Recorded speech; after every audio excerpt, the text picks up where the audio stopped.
Did you buy another model? I can't believe you. You have way too many of those things. You need to sell some of them. You're wasting all your time and money on models. Paint what you have.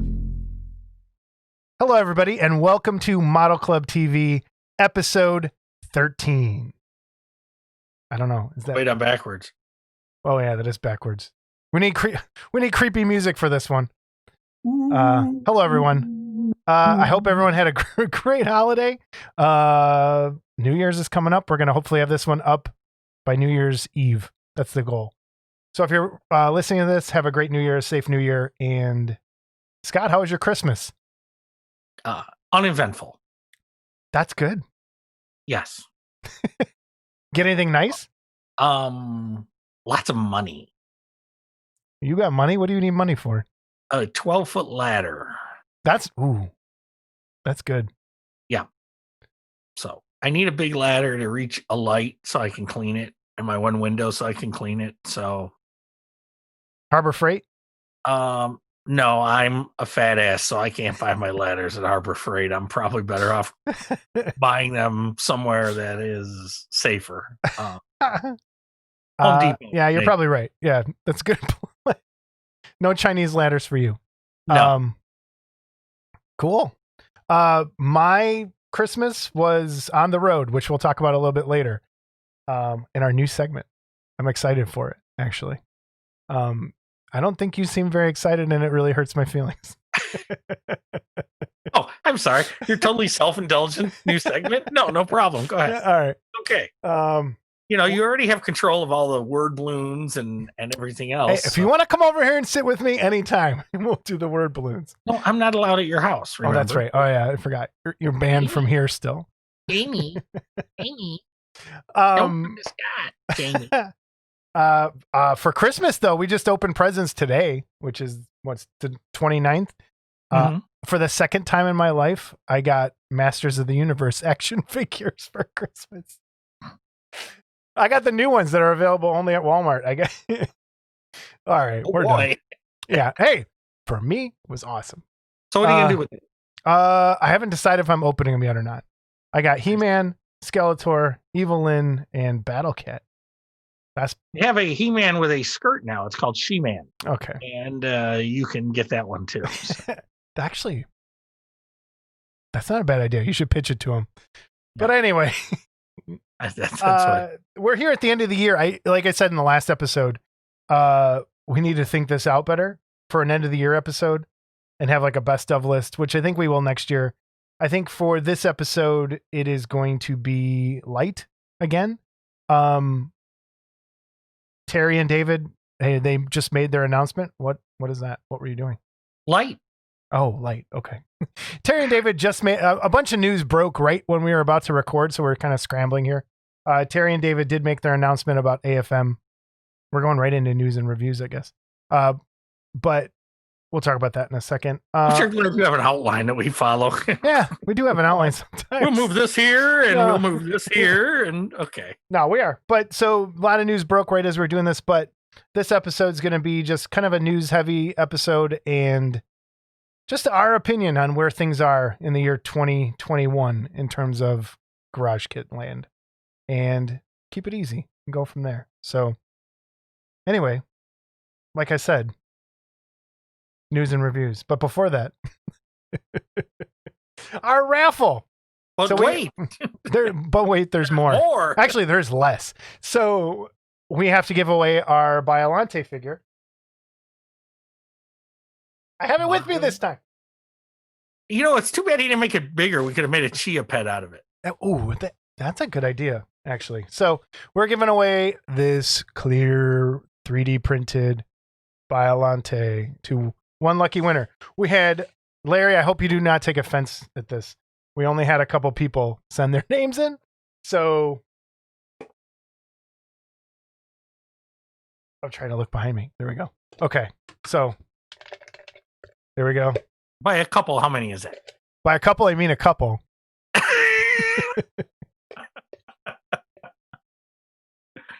Oh, boy. Shh. Ticket number. Trevor. Look at that, Trevor.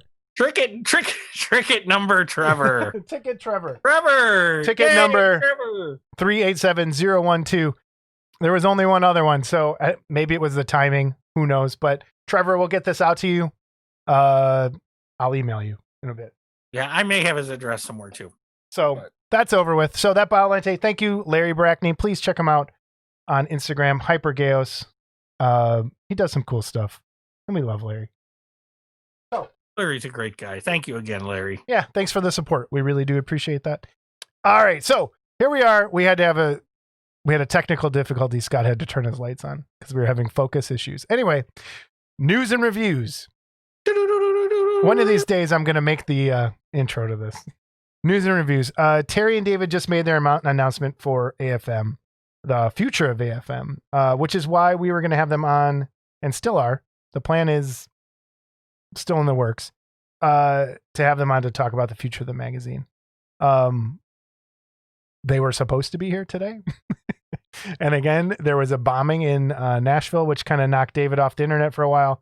So he's getting caught up with some of that other stuff. So if you want to see the actual announcement, head over to Facebook, the AFM Facebook page. They are going to cease publishing a physical copy of the magazine, which is huge, right? For a lot of us, that's sad. And as a writer for the magazine, it's sad as well. But as a fan of the magazine, it stings. It really does. Your thoughts on this, Scott, on this development? I have a few thoughts. First of all, these guys started doing this in 1994, I believe. Yeah. So that is 26 years, I think Dave said in the announcement. And at the time, the only other magazine that was out there that was devoted to figure kits was basically Kit Builders had just gotten going. And Kit Builders was for what it was great in the early days, but it was very primitive. And Dave and Terry took this to a new level. And as time went on and Kit Builders got other owners, their quality went up. Modeler's Resource started as a little, almost like a pamphlet that came, and then it was printed on crappy paper, and then they went all color, and so you had all three magazines for a while, and then back in 94 I'm trying to think. Let's do the history of the magazines real quick. There was Model Scene, which I have some of those floating around. I know Paul Gill was featured in a lot of those way back then. There was Kit Builders, there was Model and Toy Collector, which had their once in a while article, right? It wasn't just straight models. Terry and David actually both started. The Model Mania article started in Model and Toy Collector. Yeah. And then Terry early on was part of Model and Toy Collector. Before it was even Model and Toy Collector, I think it was Model Figure Collector. Yeah, Terry, he was talking about it a little bit. David also had a column in Airbrush Action, I think. Yes, he did. So I would buy those once in a while. But yeah, when AFM came out, that was huge. Yep. And, to their credit, last man standing, basically. Yeah. And they're not dead. No, they're not dead. As far as a published magazine right. goes, last man standing. And again, no disrespect to anybody else. It's just, there they were. So my feelings are mixed. I know this is tough. Guy. I know. I was like just going to say. Yeah, I was like just going to say books in my hand. I don't want to read like a Kindle. I don't want to. For everyone who doesn't know, you get like two copies. One you don't touch and it goes in a bag and a board, and you put it in a box and never open it. Right? Me, I'm kind of like I look through it, I put it up, and I'm good. But for those people who like things like you, and I like things. I have all of my issues and everything, but not having that physical issue for some people is going to be a big deal.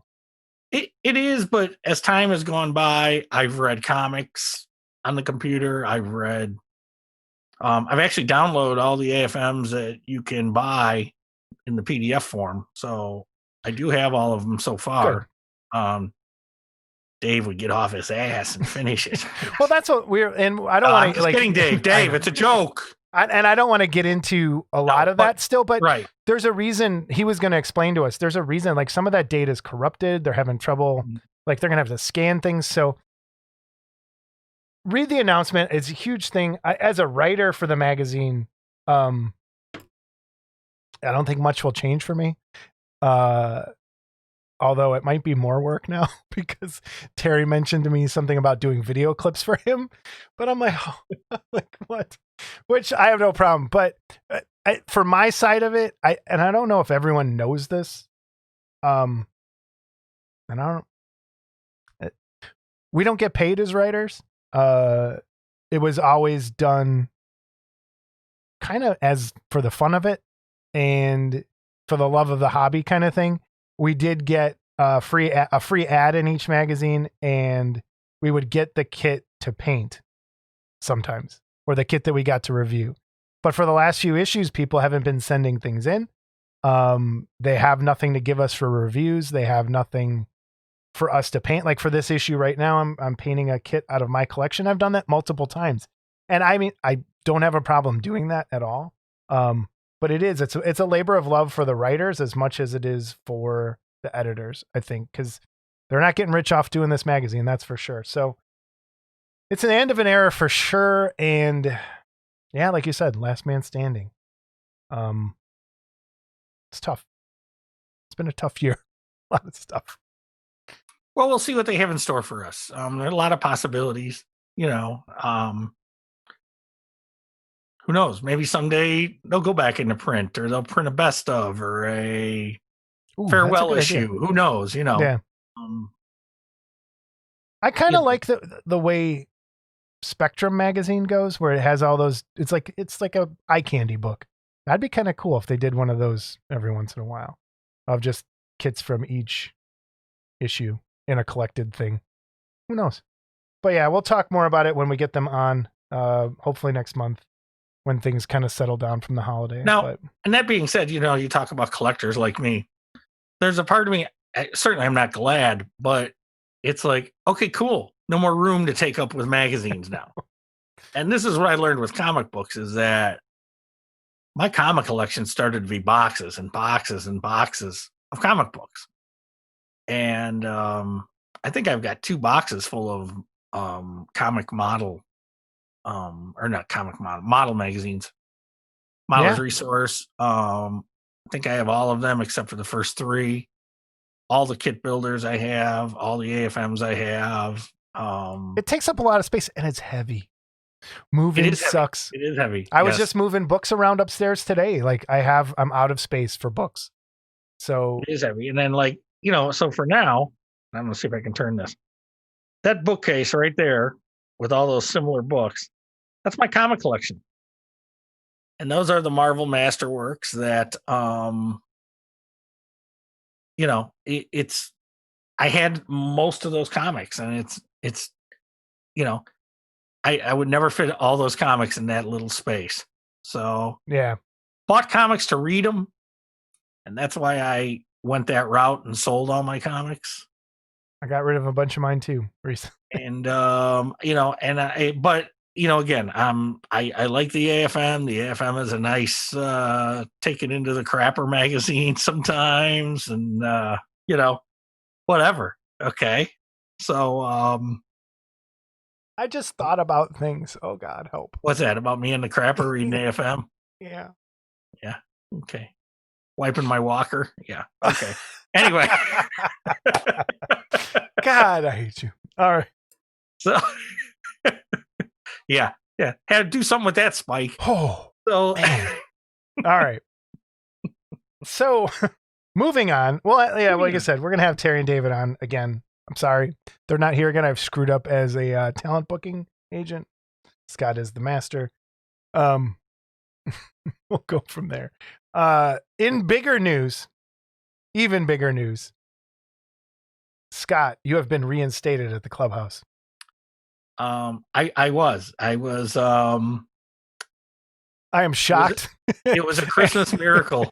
It's a Christmas miracle. It's a Christmas miracle. God bless us, everyone. everyone. And no, and it's I want to know your take on it because we haven't really talked about this yet because I haven't been home.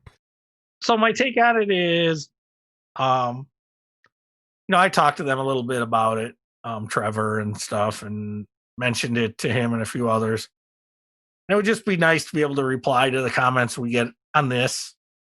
Be nice to buy and sell there. I can't tell you how many times I see questions asked there that I know the answer to like instantly.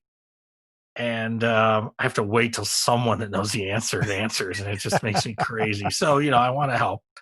Are you going to be on your best behavior? I promise not to fight with anyone anymore. I'm going to let others do that for me for a change. And yeah, it's like I told Trevor this. I like the positive reaction we're getting from this, and I don't want to screw that up. So that's good. Hey, we're starting 2021 in a good place there. And now I'm eligible for the Hall of Fame. Now that I'm not banned for life anymore, I'm eligible for the Hall of Fame. So there you go. We got to work on Pete what Rose Hall now. of Fame, but yeah. But no, that's good. Congratulations. I don't know if I could say you deserve it, but everyone deserves a second chance. No more fighting. Peace. No more fighting. Resin Maniacs just dropped their winners for their ultimate bus contest. Happened right before we came on here and started recording, so scrambled to get this together. The first place winner was entry number 13 with Setpun GK. He lit that thing. Looks really cool. Cool. I saw that when he first posted it, I think, and I said, "Wow, he lit it. That's pretty cool." It's a lot of drilling, I think, probably, but yeah, looks awesome. Second place winner, entry number 7 is Joe D. Evans. Again, well done. Yeah, I like his color choices. I love those color choices. So, because I really love those color choices. Yes, I do. And our friend Matt Lawrence would like those color choices. I think so. Copper in there. It wasn't copper that he said he did love his copper. Everything. Yeah. And third place winner was entry number 8 with Matt K. Another great job. I love that blue. That blue and the brown really set each other off nicely. But yeah, and I got to give Matt credit. He painted one of Mark Worthland's creatures box art kits, and he did it in blue. And like, who in the world's ever going to paint it blue? But it really came out cool. It did look cool. Yep. I think he's not afraid to use brighter colors and stuff like that. But it's cool. It's cool to see stuff like that. And Matt K is a Model Club veteran. He was in Model Club 1, so. He was, and he's a nice guy too. Yeah, but no, congrats to everybody who won, and everyone who entered. I mean, that takes guts entering contests, no matter what you're doing, and to jump in there with everybody else painting the same thing. It makes it a little tougher because you're comparing each one to the other one, and it's probably a little more stressful. So apples to apples. Yep, apples to apples is fun though. I like that. Good job, everybody. Good job, Resin Maniacs, for hosting that. Moving on. Okay. News and reviews. Also, new kit coming out was announced on Christmas. Scott, you want to take that? Right. And those of you that didn't catch the hint in the last episode, first of all, I want to start by saying I've actually seen this movie numerous times. And this is Curse of the Werewolf, Oliver Reed. And the pictures debuted on Christmas Day. And anyone that's seen the movie knows that the character Leon was born on Christmas Day, hence that's why he was cursed with this curse or whatever.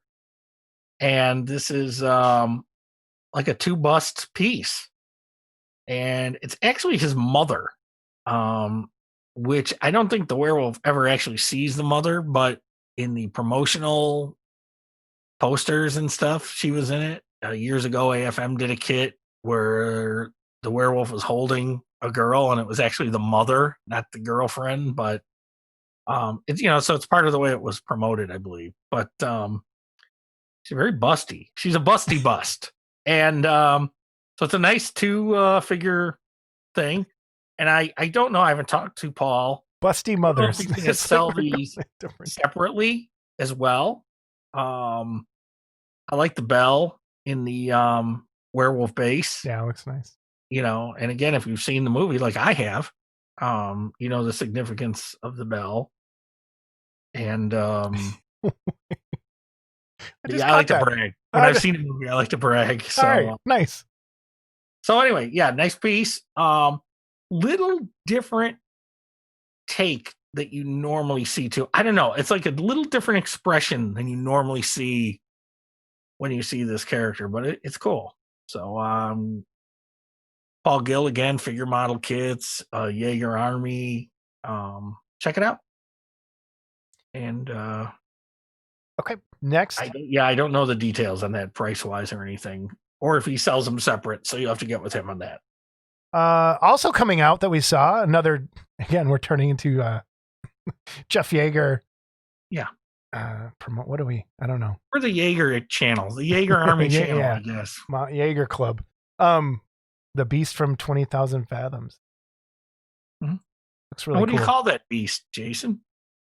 I just called it that. That's not what it was called. Oh, let me start Come over. on. Have you seen the movie? No, bullshit. Yeah, I have seen the movie when I was a kid. What did they call it then? What is it? Leagues? The Redisaurus. Oh, it's Leagues. Oh, the red. I thought you meant. I knew that. No, you didn't, apparently. I thought you meant what they called the. What did they call the creature? The Redisaurus. Redisaurus. I thought it was Redisaurus. Whatever. Look at you trying to shame me, and I know. Castelmare.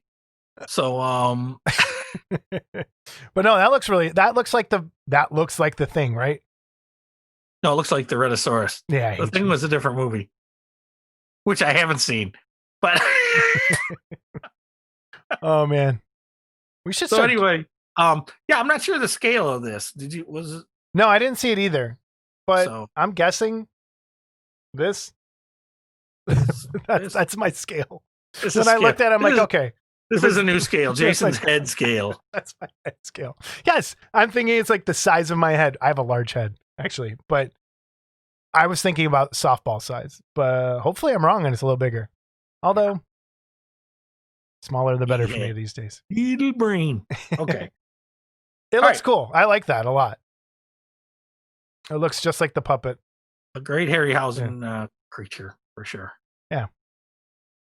Also coming out. Anything else? I saw some stuff from his. I'll bring it up next issue, but just haven't had time. I saw some stuff coming up. Harryhausen stuff coming up from X Plus. I'll try to grab some pictures, some super deforms, of course, because I love that stuff. Yeah. And online with those Godzilla super deforms, I show a long time ago now. Episodes back, yeah, but it's in part of that X Plus super deform series. And there was a Redisaurus and a Cyclops. And I'll try to grab photos of those for next episode. I'll probably order them. So at some point, I'll be able to review them a little bit and hold them up. Moving on, other stuff I saw. New Hobby Japan. It's not actually that new because I hadn't been over to pick up my stuff in a while at the comic store.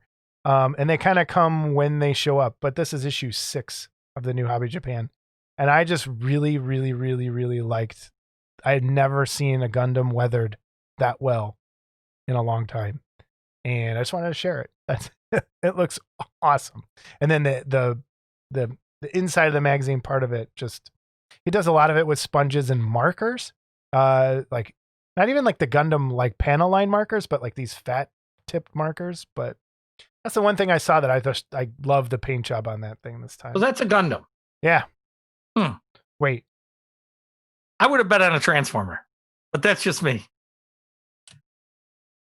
Oh, what? So I could. Go ahead. We learned so much about each other. So if I put up a Transformer, a Gundam, a Macross, something, you wouldn't be able to tell the difference. Okay. I think that looks like a Transformer. Okay. So that's a Gundam, Scott. Well, how about that? Yeah. All right. It's so nice you can translate the Japanese and maybe do an article for us. Well, I wish, if I had one hobby wish right now, it would be that Hobby Japan had an English version. Maybe they do, but if they published an English version,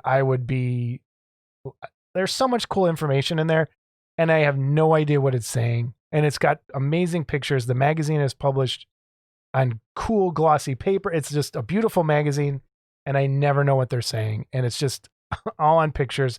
I don't know how to order any of this stuff, which I do, but it's just harder trying to translate. But if you can, check out Hobby Japan once in a while. I get it. I subscribe through the comic shop and it comes over there. But yeah, it's a cool, really well done Gundam. If you get a chance, look at it. And Amazing you found Fantasy Books and Comics in Frankfort, Illinois. Yeah. If you're in the Illinois area. We'll give them a plug. Yeah. So. You found something cool to share. I did. I found something cool. And it literally happened when I turned my computer on to come on to this mess. And mess episode. And it's and I've talked about this Weathered Models group or whatever. I love that group. I do too, because they feed my news feed all the time with photos. And this photo came up, and it's a 1/32 cockpit seat, and you can see it. It's next to. It looks like a bottle of Tamaya, to give you an idea of how big it is, how small it is. Yeah. Okay. And look at that. I mean, just look at that. Look at the little rivets or bolts or whatever that are on the side, and that is really well done. You know, and even to the dry brushing kind of on the straps. Well, the thing that when I look at that, I'm going like, what the heck? The stripes on the yellow and black stripes on the cords, and then on is that a seat handle maybe? Yeah, the ejection seat handle. Yeah, are you kidding me? It's like, look at the print. Take a Tamaya bottle, which I have somewhere in front of me. That's behind the camera. But look at the print on that Tamaya. And that's nuts. That's a cool find.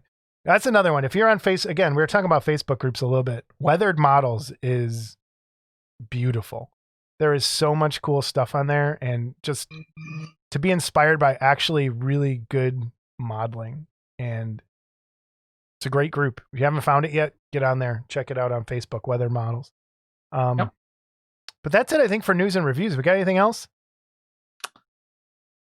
No, I think that's it. No, it's been with the holiday. It's been slow. It's a slow time of year. I haven't watched any movies. Like, I'm waiting. I'm going to watch Wonder Woman, I think, tomorrow. Nothing. I've been driving.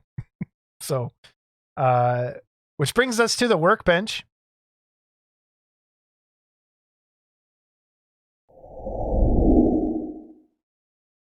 Yes.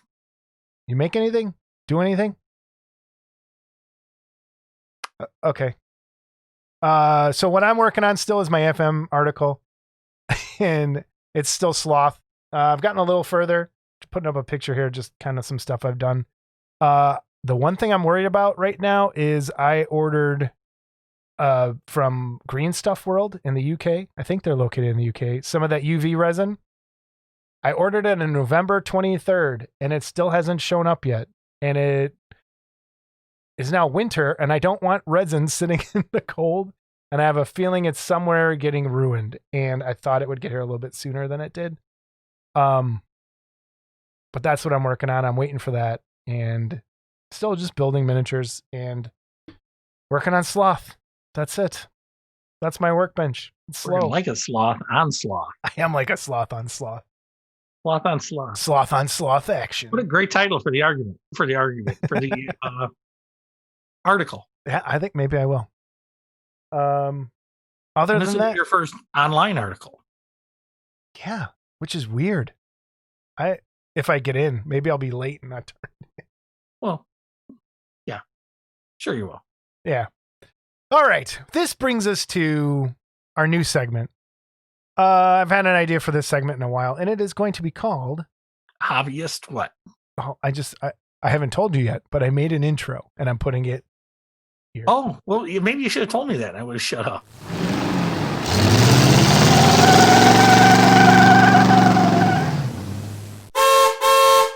It's called On the Road with Jason, because Scott don't go nowhere. That's what it's called.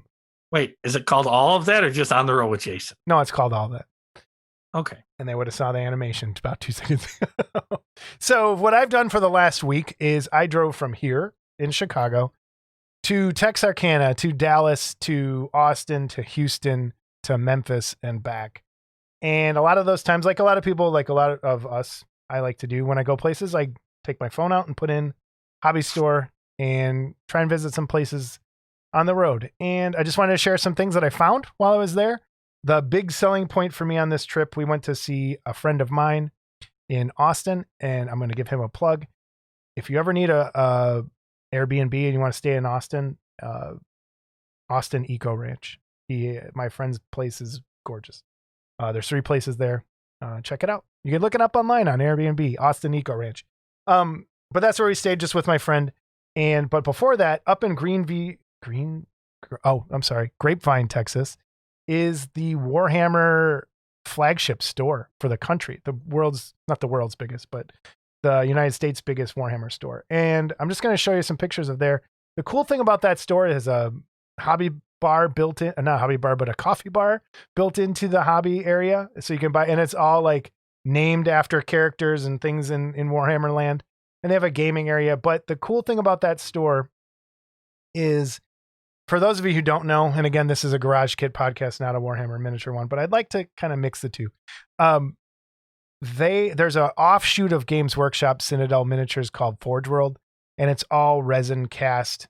It used to be 2 separate companies, and Games Workshop acquired them, and they started doing it. And the only place you can physically buy that stuff in the United States is at this store in Grapevine, Texas, called the Citadel. Otherwise, you have to order it from the UK, and the shipping prices are nuts. So, but the cool thing about this is they have almost every piece they have on display and in the store, in the cases. And it's really cool to see some of that stuff that you really don't get to see except for online. The store was smaller than I thought it was going to be, but it was still really cool to be like at the Mecca of Warhammer United States. The bathroom had a Skaven carrying toilet paper painted on the wall. They had some really cool things painted around there. And out in front, I got my picture taken with a Space Marine, which if it was a Nurgle Marine, I'd be a little more happy. But so is that a Gundam? That is not a Gundam. That is a Space Marine, Scott. Space Force. Got it. Okay. The next stop on the trip was a little place right outside of Houston called Atomic Hobby and Gaming. And again, it was more gaming miniatures. They did have a really good paint selection. The cool thing about this place, it was built into everything's like that prefab, like steel structure kind of area. And so you couldn't have the most opposite store right next door to like a Fat Guy Warhammer store. They had a CrossFit training facility in the building right next door, but they had it all decorated. They had some gaming tables. The one cool thing they had in there, I don't think I got a picture of it, was they had a little bin where you could put your little model bits in there and you could buy them by the bag. It was like, I forget how many dollars for like 20 grams or something. But some cool displays and some good paint selection, some really cool things in there. Great shop. The guy was really nice. But that was strictly basically Warhammer stuff and miniature games. The cool little find that is coming up here is a place called G&G Model Shop. And this was like straight downtown Houston. And they had tons of tanks, boats, planes, and cars, like in display cases. And it was just your like straight up old school model shop. They had absolutely no figures in there. They had a couple Gundams though, Scott. But it was strictly military and vehicle and airplanes and that kind of stuff. But tons of materials, tons of supplies. If you're in the Houston area, definitely check it out for supplies and things. Great display, eye candy in there. They had a couple sci-fi ships and things on display. Yeah, I caught you in a lie, by the way. What's that? There's a figure kit in the case. Oh, yeah, but not for sale. There was nothing like Spock in the 3 snakes. Yeah, there was a Spock in the case, but there was nothing for sale in terms of figures at all. Oh, fine. Next door, we just happened to go next door, and there was a comic shop next door, and it was called Nan's Comics and Toys. And it's huge, like giant comics, giant games. But then in the very back corner, there was a shelf that had a ton of old Horizon geometric model kits, like some really cool stuff. So if you're looking for some older kits, there's some in there that are pretty rare actually these days. They had the Conan and the King Kull from Hard Hero sitting in there. They had some of the Horizon resin kits. They had some old Star Trek ones, and some good stuff. And then in the back, I saw he had kind of hidden, tucked out of the way. The Predator and Dutch, where he's got Dutch up against the tree. I forget the name of the kid. I know it's on the box in the picture, and I'll put it up there. But cool little find. I like finding. You don't see that much in comic shops anymore, where you go in, there's a ton of model kits just up in there. So if you get a chance, Nan's in Houston as well. If you're looking for those kits, I'll leave those pictures up there for a little bit so you can kind of look through. If you have questions, I can kind of answer. They had some Screaming stuff. I think they had 2 of those Azraels, those Horizon Azraels. Bunch of toys, a bunch of miniatures, and some just, the guy was really nice too. The one thing I noticed about these hobby shops, everyone was nice at every single place we went to, which you don't get much sometimes at hobby shops. But, and then I just took some extra ones, lots of comics in there, lots of games, and that store stuff.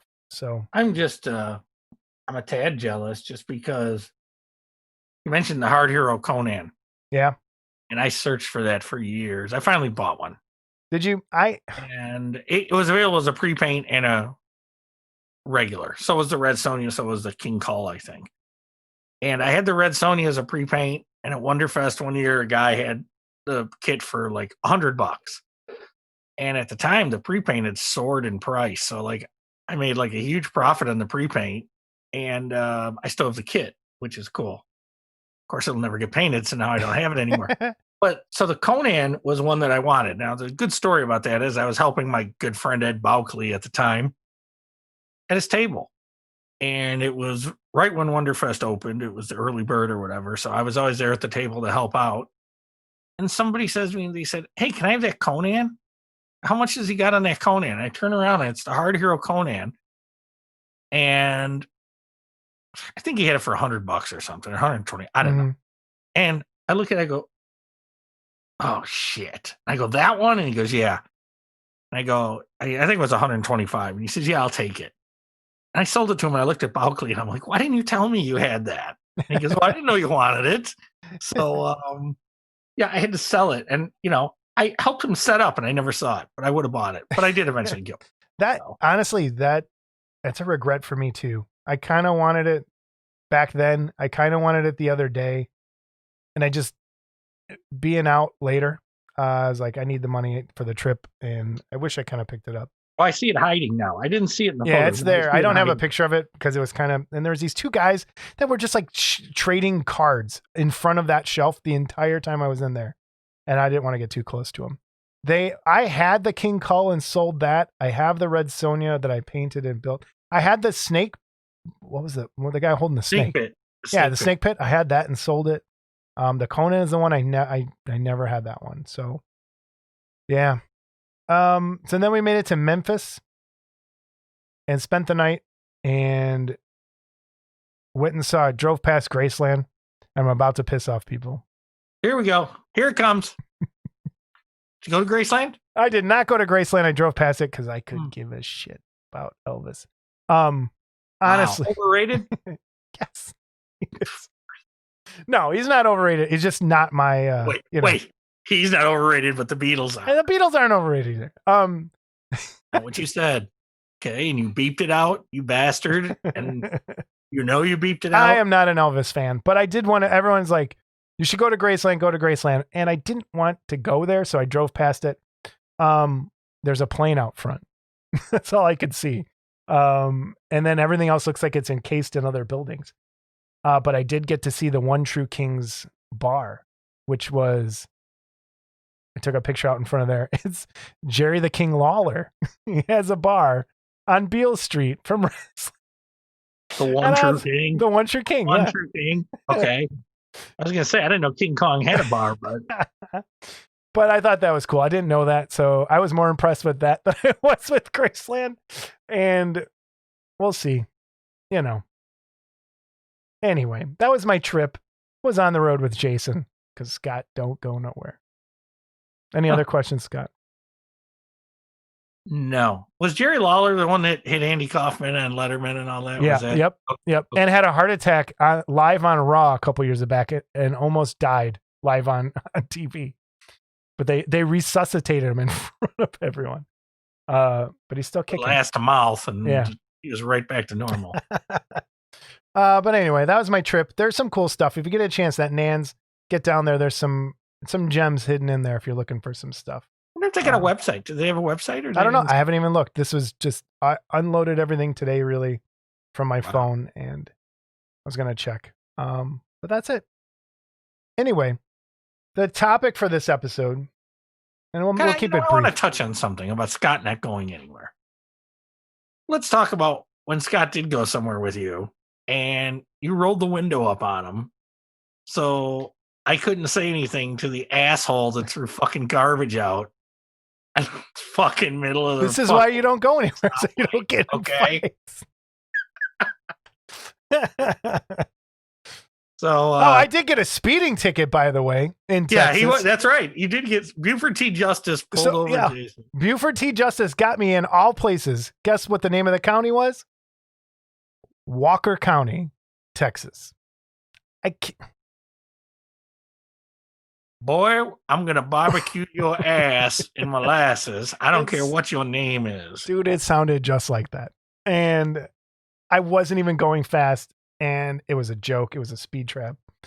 And I cannot badmouth this area yet because I don't know how speeding tickets work in other places, but here in Illinois, you get your ticket, it's in there, you go online, you pay it, you take your driving course, whatever.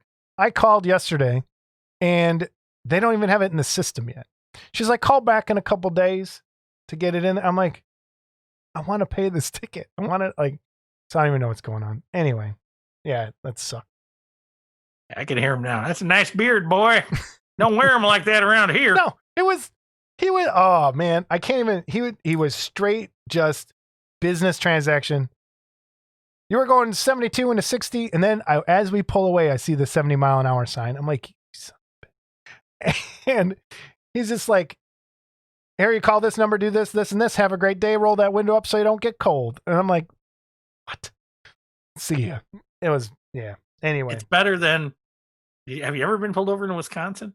No, I have not. You just jag off fucking state police. They're the worst. Okay. They're bad. They wait right there in Kenosha. Right. Oh. As soon as you get over the line. The guy gave me the whole, is your pedometer in a place where you can see it? And blah, blah. You know, like I was a 16-year-old, he was pulling me over.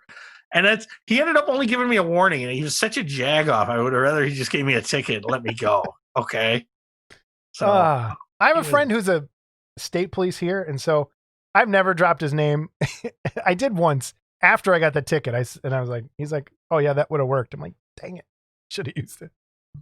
Oh man, but that's like my first ticket in like 7 years. It sucks. You probably wouldn't have got. Were you wearing your skirt at that point, or was that? No. Know? I was. Yeah, nice skirt. You're getting a ticket. Luckily, Jamie was with me. Or did you have your elf costume on? What's that? Yeah, that'll be great. Spike gets a hold of that. That'll be great. Well, no, I was just, even me with my stupid earrings, and I look like an idiot. So, anyway, Texas. Good barbecue. That's what I had on Christmas Day. It was awesome. And, yeah. Traveling. There you go. All right, moving on to our topic. We have a topic? I guess so. What's our topic? Topic is future. The future, Scott. All the way to the year 2021. 2021. What do you think? Just a brief, quick. Well, because I'm totally unrehearsed and have no idea. The first thing that pops into mind. Yeah, yes, we're not rehearsed. Are a couple things. The first thing is I see more and more of a trend in pre-orders and prepaying and stuff like that. And, and I know you've done some Kickstarters with gaming and stuff like that. So I see more of that going on. I'm still not a big fan of it as the hobby purist in me, but I see it going that way. I see that's the way it's going to go. People want guaranteed sales. What I wish I would stop seeing is these limited runs on stuff. Oh, I'm only making 25, and it's like you're trying to make a collectible, I guess. And why? If you make something collectible, you don't make any money off of it. It's the collector that turns around and sells it for double what he paid for it that makes the money. So What as someone who's produced models, what would be a reason for doing that? I don't know. Other than you just get tired of it and don't want to do more than a certain amount. Okay. Or, and again, I see it, I've seen guys make runs of kits till the molds run out, but usually you can get more than 25 out of the molds. You can sometimes get, but I also look at it and say, I would remold it until there was no more demand, because it's. How hard is it to keep a mold on the shelf, and when someone wants one, just go, okay. It's space, it's time, over time, depending on your material and your environment. I've got some molds now that have started to get kind of funky, but they're molds I've had like 20 years out there, so Yeah. 15, 20 years. I've probably got some molds out there I can still use. Although it's been about 5 years since I've been out there doing anything. So who knows? Maybe not. And I'm not knocking anybody. I'm not saying there's a right way or wrong way. I just come from the old school of you would do a model of a subject you wanted. If you sold enough to break even or even fund your next project, then cool. But it seems like it's more about making the money now. And, I get it. You don't go into business to not make money. And I think that's where we transition from the hobby to a business. I was just going to say, yeah. I think it depends on how people look at it. Is it a hobby to them or is it a business? Yeah. And I think there's guys that it's both still. I think it's still both to a lot of guys. But it's harder, it's harder, but I just don't, I don't see the real limited runs. I don't see what the purpose of that is. Like I said, if you make a collectible, if you make something that's going to be worth twice what someone pays for it, you don't benefit from that. The guy that bought it benefits from that. Okay. Yeah. And the bad thing is there's a guy out there that wants to really buy and build the kit, and he ends up paying double what he should have, because he missed it when it came out or whatever. So, I don't get it. I'm not saying it's wrong. I don't get it. I say keep it in production. Now I get it. Once you've sold through 75 or 100 of them, hey, if you don't have it by now, tough bananas. So I get that. I get that point of it too. But so I see that. I also see, it's already gone on, but having been reinstated in the Clubhouse don't get a lot of traffic anymore. And so there was a thread on there this week about people, well, I don't want to go on Facebook for whatever their reasons are, and I think it was Jesse that made the comment, because someone asked, why do the producers all go to Facebook? And Jesse was like, well, because that's where the customers are. Okay. And so that's kind of happened too. The forums have kind of died. And, you have to kind of be up on the Facebook groups and hope you catch one that, yeah, has it. And that's what's like, the good thing about the Clubhouse is it's all there for everybody, right? Mm-hmm. The bad thing about Facebook, even though it's all there for everybody, depending on what you click on previously, Facebook will show you certain things. So your Facebook experience looks drastically different than mine. And I won't see, so there'll be stuff on Resin Maniacs or on Deary's group or something, and I never see it come across my newsfeed ever, unless I go and look at it.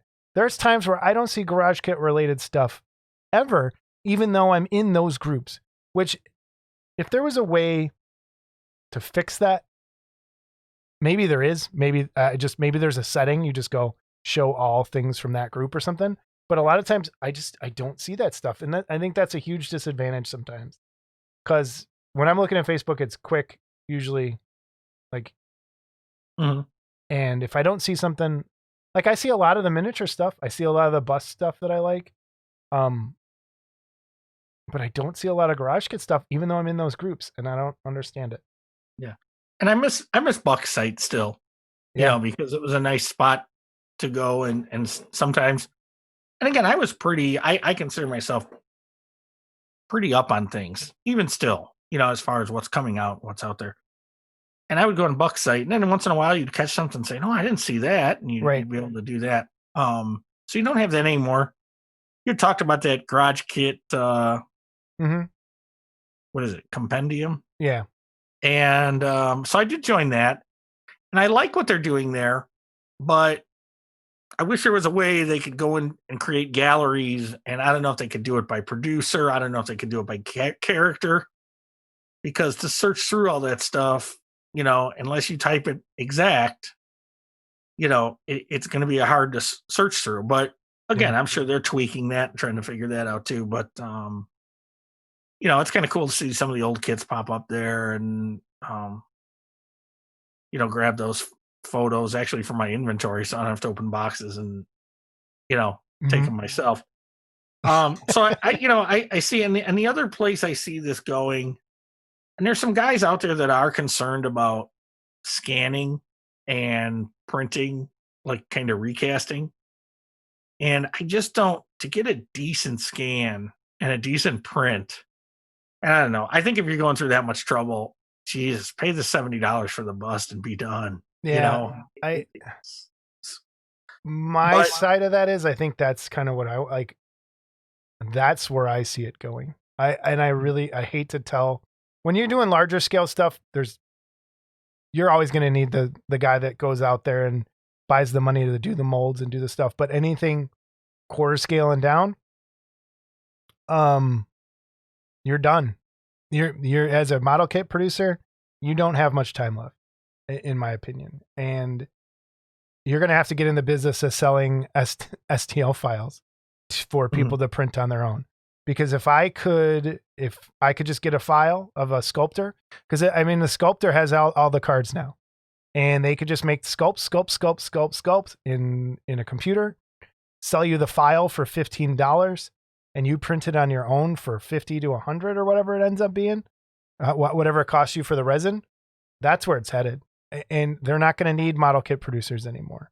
And it sucks to hear that, but that's where it's going.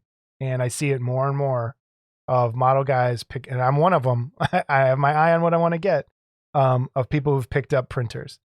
And that's scary a little bit too, because I do love that. I love that people will go out of their way to make a model kit. There's something special about a box, about all that stuff. But if it's just a bust that I want to, versus waiting for it to come and I just print it in my bedroom or in my basement, I don't know. It's 3D printing is going to be huge here. And yeah, I get the recasting part of it. But I don't think it's going to affect it enough. It's always going to be a problem. I think it's just model kit producers are going to have to go either large enough scale to where you can't really do it at home on your own, or make it beneficial to not print it at home, which I don't know how. I don't know. It's a weird time. It's one of those transitional periods. Things are going to be very different in the next 5 years, I think. It's interesting to see where it goes. Now, my opinion is there's still something sharper to a clay sculpt being reproduced than the digital sculpts. That being said, digital sculpts have come a long way. And they're just going to keep getting better and better and better. And as printers become higher quality and more affordable to have in your home, then I think you're right. I think it's going to turn into something. You can get a really good 3D liquid resin printer for about $300. That's crazy. That's one model kit these days. Yeah, it'll be interesting to see where it goes.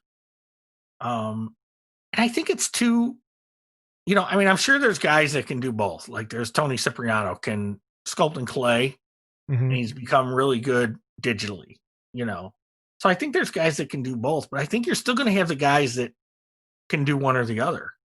Yeah, I can sculpt in clay, but digitally, not so much. And I can sculpt digitally, but I could never take a piece of clay and make something. So, I don't know where that's all headed, but I think at some point it's going to be headed that way. There's aspects of that are cool, and in that okay, I need a 55-gallon drum for a 1/6 scale diorama. Well, if I can go get that from somebody for $5 or whatever, Or if you can print it, print 10 of them in yeah, 2 for hours. my diorama or whatever, great, but so whatever, bats, rats, stuff like that. Yeah, look, I'm giving ideas probably. Nameplates. Write this down. Yeah, that's all going to be. I think you're going to see all of that. So It's I don't yeah. think it's around the corner tomorrow, but it's not too far off. No. And like I was saying before, I still like a well-produced model kit. That's always going to be there. And it does not replace that in any way. So I think if a producer is going to want to survive as a model kit manufacturer or model kit producer, they're going to have to start offering something more than a bust in a box or a model kit in a shipping box. You're going to have to come back to box art. You're going to have to come back to a really cool instruction sheet. Something kind of like the way vinyl has made a comeback, which, I was going to show my Bride of Frankenstein vinyl. I'll do it next time. But the way vinyl made a comeback, there's a place for that. And the way vinyl came back is by offering something tactile that looks cool, something you can hold, something that, has good artwork with it or something else. I think that's the only way a model company will have to make it in the future is by offering something other than just pieces. And I don't even know how you do that. It'll be tough. But, it's like I said, it's going to be the future at some point, and by then, who knows? Maybe I will stop buying models. But it's either that or are we all going to get well versed in this? So, okay, here's this Frankenstein's monster digital sculpt, and I get it and say, yeah, I like it, but I want the arm bent. And how hard is it going to be for me to maybe take that file and change it and bend the arm or change the clothing a little bit, or add folds into I don't know. I don't know. But I see it. Yeah, I see it either going that way or becoming part of it. Okay. We may still have the traditional resin casters still, but they will be side by side, and you'll start pricing more of the 3D printed stuff. Yeah. As time goes. I think I'm trying to look for good news in the future, but I don't know. Model kit shows. I'm worried. I'm really worried. And we've talked about it a ton on here, but I'm worried that conventions are going to be a thing of the past here soon. If certain people have their way. I think I traveled and I did you can send the hate mail here for me traveling. But we can't, be afraid of this forever and to keep canceling shows and shows and shows. Yes, I get it, but I don't know. The more you go without, the more you find out you can do without. And right. That's unfortunate. And for both of us, like we've talked about before, this is the first Wonderfest we've missed since 1995. Missing that first one makes it so much easier to miss the next one. And I don't think we're the only ones that feel that way. I'm sure there's people like, do I really need to go this time and spend the money when I can just buy that stuff afterwards? Right. And there are still people going to have fears about going into large groups, vaccinated or not, numbers down or not. I think you go to Wonderfest, you're still going to see people that voluntarily walk around with masks on. And probably should have been all. Yeah. So and gags on a few of us, but dude. So that'll be interesting to see how that goes. I've heard different things. I've heard everyone that wants to be vaccinated probably by late spring will be, and then I've heard as far as August and September. So we'll see what happens. I've heard that both ways. I'd like to see less splintering of the hobby in those Facebook groups and in the Clubhouse, and kind of come back. And I don't even know how you do it now. Like everyone's kind of sitting there. I don't know, to try and get one place where everyone's in the same spot again.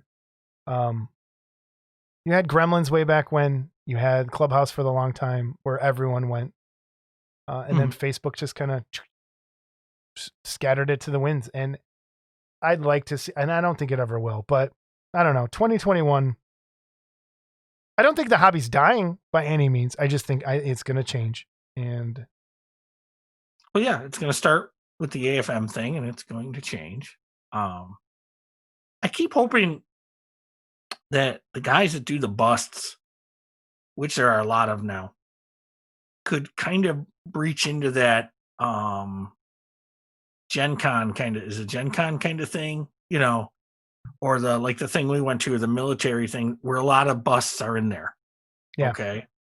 And, you know, I wish that we could get into that and get some interest generated from there, you know, and then vice versa too. You might get some of us saying, well, yeah, some of those military models are cool, or some of those historic, you know, Native American busts and, you know, whatever, animals, you know, stuff like that. It, you know, all the historical things you see at some of those shows that are really well done. Yeah. So yeah, some crossover would be good, but I don't know how you get it there. I think it takes producers and modelers risking going to a show that they might be the only one at, and they might not make $1 or, you know, that whole thing, but just to get the interest there for the future. I don't know if you have a miniature show or a gaming show near you and there is a model, like a contest for painting, bring your 1/8 scale kit. It's not going to, like, why not? It's still going to work. I think, unless they have some crazy rules or something, but yeah, we need to get some of that crossover. We need to kind of branch out. And I will say this, as far as producers go, George is the only one I've seen that has tried to do that. I've seen him at Adepticon every time I've gone. So yeah, the that's future. what I was thinking. Adepticon. Yeah, Adepticon. Gen Con, Adepticon. Yeah. Well, no, Gen Con has the same thing though too. They have okay. Yeah, they have some of that stuff. But I don't want to leave this as a downer, but I think it's going to be I think that there's still always going to be this hobby. It's just going to look different. We'll see if some of these predictions come through next year, but I'm seeing more stuff, older stuff being sold. Now, some of it's still for prices. I shake my head. Saw Geometric King Kong vinyl sell on eBay for $206, I think. What? Yes. And why? Yeah. Well, first of all, it's a good kit, but I don't think it's that rare. Right. That, you know, I mean, I know I have 3 or 4 of them in my basement. So, dude, bust those things out. Going for 200. There's going to be a couple on eBay. So, oh man. But yeah, so you start to see some. I have seen, you know, not to, I don't know what the right word is, but I've seen a lot of people selling, like you said, of their collection. Like, that's, I don't know. Saw something today I wanted to buy and I didn't. And I'm like, oh, damn it, I should. But still time. So anyway, the future. So yeah, let's just hope it keeps going. Let's hope this AFM thing. Hey, can we toot our own horn for a second? Sure, let's toot our own horn. I like tooting my horn. If I could toot my own horn, I wouldn't need a wife. Okay, anyway, go ahead. We've done okay, I think. Let's do our year in review. Our year in review, great. We're still here. We've done 13 of these now. I didn't think we'd get past 6. So, and I don't know, people kind of like it sometimes. So, hey, no thumbs down on the last episode. I think I scared those guys. So. But I mean, I think as much as both of us we have our past. We're trying to do something good for this hobby. We love this hobby. We love the people in this hobby, most of them. And we're going to keep doing this until it's not fun, which could be next time. With the way Scott treats me when we're not recording, you should all see it. But we're going to keep doing it for as long as we can. And we're going to keep bringing guests on. I know this is now just our 2 stupid faces the last 2 episodes. But you know what? Do we want to talk about some of the guests? Maybe we should do that. Yeah. Let's talk about some of the people we've that have reached out to us and that we've reached out to. So I know Mike Allen from Forbidden Zone expressed some interest, and we want to get Mike on for sure. Mike's a longtime hobby guy. Yep. And if we could get Charlie on too, my buddy Charlie, get both of them on from Forbidden Zone. I'm sure there's some good stories there, and those guys would be good. I recently spoke to Mark Kalin about coming on and doing a kind of the process of making nameplates. Mark makes nameplates for a lot of producers out there. And I reviewed the nameplates he sent me, and he sounded very receptive. He wants to get on, and he'd like to do that. We've talked to Mr. Rotundi, and that'll be interesting. Yeah, you just turn your mic off and let Rob and I talk, because we'll just talk. You can sit there and your eyebrows can grow together while we have fun. But so Rob's kind of said he wants to get on. We want to have Rob Madison on again, for sure. And Bill Monster Jones. Bill Jones.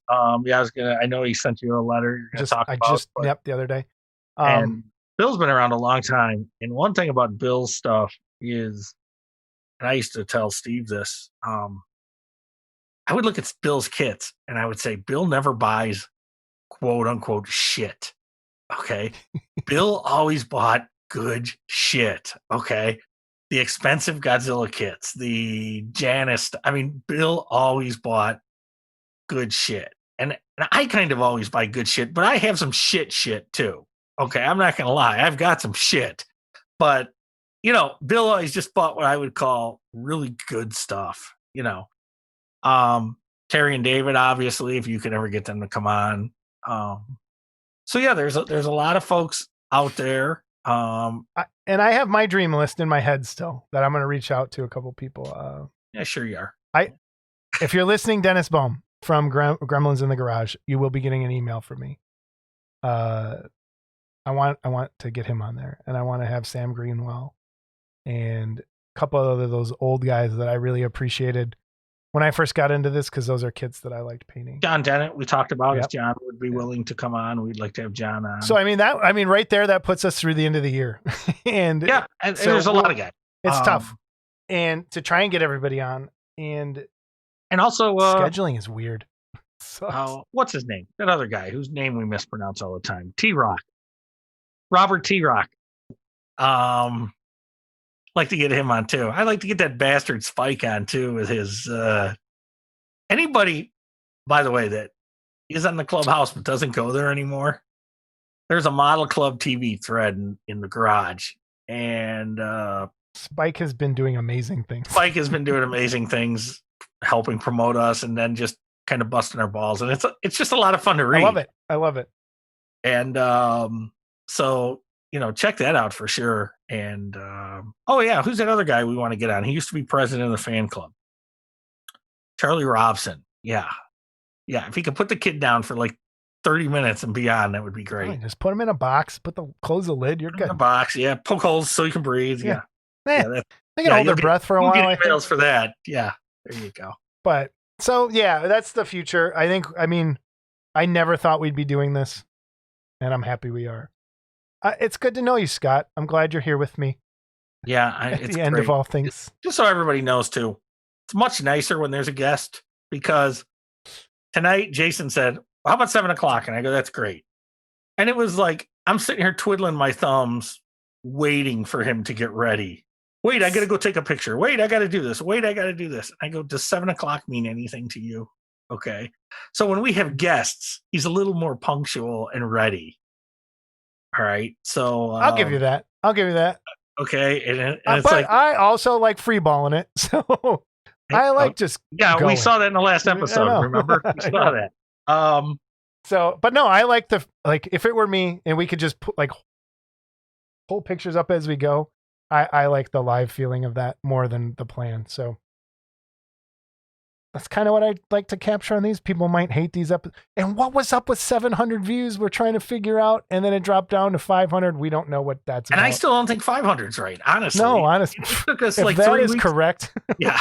What the fuck is I going mean, on? thanks. If we have that many people watching, thanks. Yeah, but yeah, something's wrong. Peter But anyway. He's got everyone watching saying, "What, this guy badmouths me. I'm going to go on there and tear him up." So. All right, emails and corrections, and then we'll be done, and it'll be a new year for everybody. Did we get anything wrong last episode? I don't think so. Good. All right, we're good. I don't even remember. What was the last episode? It was us talking about stuff. No, we got a few more subscribers though, which was cool. Yeah, please, again, subscribe. It's actually, I was surprised when I looked at the number. Most people are subscribed. So thank you for that. And it really does help. And maybe that's what's happening is it finally kind of caught up and YouTube is making it more visible because of the subscribers. So who knows? We'll see how it goes. We do have an email from Phil. Again, Phil writes really long emails to us. And he shared us some model kits. And we'll get to that. We call Phil's emails the Book of the Month Club. Okay. And we got in a little trouble last time because we didn't mention Phil's email. And Phil is great and emails us about every single episode. And he does. He does. You know, kind of like, remember that Charlie Robson guy used to, but not anymore. Yeah. Kids are not as important as us. Come on. Yeah. Hey, come on. Kids. They're a dime a dozen. You can just get them anywhere. Not Charlie's kid though, man. Have you seen his son? He is a cute baby. That kid is like he should be on commercials. Right. What the? Yeah. He hit the kid lottery for sure. Let's read the wife lottery because there's no way they'll come out of his genes. Probably true. He'd probably agree with us there. All right, Phil's email. You guys said so much to talk about that you didn't reference my email after number 11. Nevertheless, I'm keeping with the tradition. And here you are. We need to see Jason in one of his skirts. You need to see Jason in all of his skirts. The many skirts of Jason Walker. I will put a picture in right here of me. Skirting it up? No, because it's not. I don't think I'm wearing a skirt in a picture I can find. I don't have one, actually. But I'll put in a funny picture right here. You said you wore one in the last episode. No, I know I wore them, but I don't have pictures of them. Oh, great. So whose were they? And did they want them back after they were on you? They were probably my girlfriends at the time. Wait, why are we talking about this again? I don't know. Anyway, go ahead. So I'll put a picture in right here of me and my long nails day. I used to paint my never mind. So I'll put that in there. His favorite Christmas Carol film is the musical version with Scrooge with Albert Finney. And he brings up, since Scott isn't a fan of Peter Jackson and Jason isn't a Beatles fan, again. You dug your own grave. I did dig a grave. When the Beatles documentary comes out, he's finished. Peter Jackson's finishing that right now. He wants to know what our opinion of it would be. He's a Pink Floyd fan and giving me crap for that. The Exorcist, Scott, you should watch it. Remember when it came out, it was showing in a theater in downtown Minneapolis and people were lined up down the street and around the corner to get in. I was in college at St. Cloud State at the time. I hitchhiked to Crossroads Mall about 5 miles from campus. It's hitchhiking? Was that okay back then? Could we? Oh, yeah. Okay. Yeah. All the hippies did it. Yeah. When I came out of the theater, it was at night. The movie kind of freaked me out and I couldn't wait to get back in my house. As for the 2 Dr. Fives movies, they were kind of campy. I enjoyed them, but you can probably skip them. I highly recommend you read all the Edgar Rice Burroughs, John Carter of Mars books. Scott, you said that you read the first book, and I'm surprised that with the cliffhanger at the end of the first book, you didn't pick up the second to see what happened. Do you remember the cliffhanger, Scott? No, I don't. I will say they were a long read. And I don't know, maybe I just wasn't in the frame of mind. It was like I'd pick it up and I'd read a couple chapters. Sometimes I put it down for weeks, pick it up, and then I'd have to remember kind of where I was. So, yeah, but I have them all. So someday, yeah. The Disney movie, if you're as big fan of the books as many people are, you thought the movie was okay, Disney screwed up again. Scott, you say you're a Marvel Comics kind of guy. I go both ways. Well, Phil. Thor is my favorite Marvel character, and I like the Bizarro Superman. But my favorite DZ characters are from the comics in the 50s and early 60s. Space Ranger is at the top, followed by Metal Men and Metamorpho. I've never heard of Metamorpho, and I think he'll probably give me crap. Photos I sent you. You featured the Creature Features Scarecrow of Romney Marsh kit. The one picture that Phil sent in, produced by Alternative Images. I built this one for my wife and gave it to her for Christmas 1 year ago. Scott, you said you've never seen this 3-part Disney movie. Shock. It was some of the finest work. It's your family's favorite. Okay, everybody who's not knowing what's going on, I've had to read that 7 times. Oh, God. Anyway. An idiot. I can't read anymore. This is, folks, why I'm the talent. Okay. I can get through things and still speak English. The other photo is a kit bash I did using a resin casting of Ravel Flash Gordon kit. The base is the one from the Aurora Dick Tracy Space Coupe kit. The little pink Floyd, sorry, Jason, the little pink character is Space Ranger's sidekick, Cyril, who can morph into anything he wants. I totally scratch built him, but made him the nameplate using the method I described in issue number 68 of AFM, pages 58 and 59. So that's all I have to say. Keep up the good work and looking forward to the Baker's Dozen episode 13. You're a friend of mine, Phil McCracken. Thanks, Phil. Yeah, Phil, I'll read your letter next time. Okay. And Phil, we'll get through it a lot better. Phil, that's what we need to do. Paragraph. I would love a paragraph. Phil sent another email today, right before we did this. And it's a picture of a puzzle, and he wanted Jason to say, who's this puzzle a tribute to? It's Pink Floyd, because it says Pink Floyd. I didn't get, because, Phil, you gave it up. It says Pink Floyd on there at least twice. But I would have known because I knew some of that other stuff. I'm not a total idiot on Pink Floyd. Okay, so let's try this to end up with. What is going to be your hobby New Year's resolution? Oh, hobby related. I'm gonna edit out the long pause while I think. I want to finish 10 kits. Not counting miniatures. Yeah, not counting miniatures. That's not going to happen. I know it's not going to happen. I'm going to make it realistic. 3. Which sounds crazy probably to most people.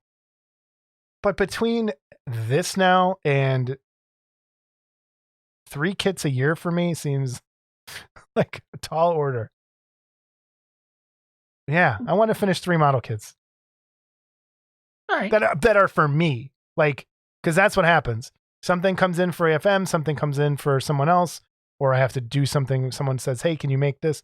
I want to do 3 actual resin kits, model garage kits for myself. That's the goal. 3. How about you? Yeah, 3 is a good number. Realistically, I want to finish this super deformed Godzilla so that everyone will finally get off my ass about the 21-year project or whatever we're looking at now. So, yeah. And I want to finish that. And I do want to start. Let's do that. How about this? We both agree we will paint 3 kits. Okay. You can do 3. Sure. I'll even do that same one because I have it. I'll make that one of them. Ooh, you know what we can do? See, and I'm not afraid of the Mr. AFM writer. Okay. We'll have a vote. We'll have the viewers vote whose they like better when we're done. Okay. What do you think? All right. And I know I'm going to lose that. I mean, come on. And I'm going to put you on the bottom of the paw. Okay. I'm going to change. The guy's going to be bald with a stupid beard and wearing all black. And that's who Godzilla's going to be mashing, I think. The one already on there kind of looks like you. I don't know what it looks like. So, it does. But yeah, we'll do that just for fun. All right. All right.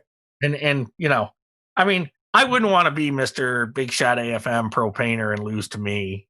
Mr. Who knows? Penguin, Maybe I'll every throw 20 it. years. Maybe I'll throw it like Jerry Seinfeld. All right. All right. Everyone have a safe Yeah. and happy new year. And we will see you hopefully in a couple weeks and In hopefully 2021. with a guest of some sort. We'll have a guest next time. If it's up to Jason, we won't apparently, but you know. What? You get a hold of me 2 days ago and you say, hey, what do you think? Can we get a guest? I'm like, oh yeah, 2 days notice. Yeah, that'll be great. Okay. What happened to your guests? Well, there was an explosion. Okay. Whatever. So all right, anyway, everybody. Happy New Year. We'll see you next time. And thanks again to Larry Brackney and congratulations to Trevor. And yeah, we'll see you next time. Take care, everyone.